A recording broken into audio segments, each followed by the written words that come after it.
ભાઈ ચમ સડી દે તારી ભાભી મને 50 રૂપિયાની ખોળ મંગાવી હતી. દુકાન વાળા ભાવ કેટલો હતો શેર જ આપી. તારી ભાભી એમ કહે કે ઉપલા 30 રૂપિયાનો તું દારૂ પીજો. મારી હારી ઢોકનું લઈને કેળે થઈ છે. તે તો મેં કઈ ઝાડુ પર ચડી બેઠો બરાબર. ભાભી કહેવાય ને મોરસ નો ભાવ વધી ગયો હે. એટલે આપણને એ બધા જેમ કોણ સમજાવે. ઘર મેલીને કહે જાય તા ખબર પડે ને કે માર્કેટમાં સોનો કેટલો ભાવ વધ્યો હોય.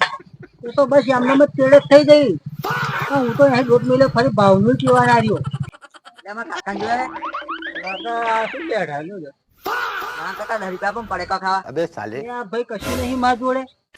કાકી આ પૈસા પાછા માંગતી હતી 50 રૂપિયાનું બોરસ મંગાવી એમાં શેરે ચાલી. એ જ પૈસા હતું મારી તેડે થઈ ધોકનું લઈને.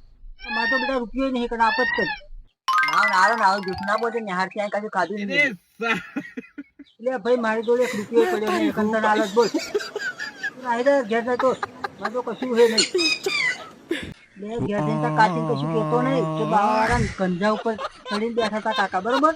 જા તું ઘેર. કાકા 10 રૂપિયા હાલે ને એમનું કંઈક કરવું પડશે. લાય કાકીને ફોન માર દો. હેલો કાકી મારા કાકા બાવારાન કંજે બેઠા ઝાડ ઉપર ચડી તમે વહેલા આવો ધોકો લઈ. લે ભાભી ઢોકળું લે ઉતર भाई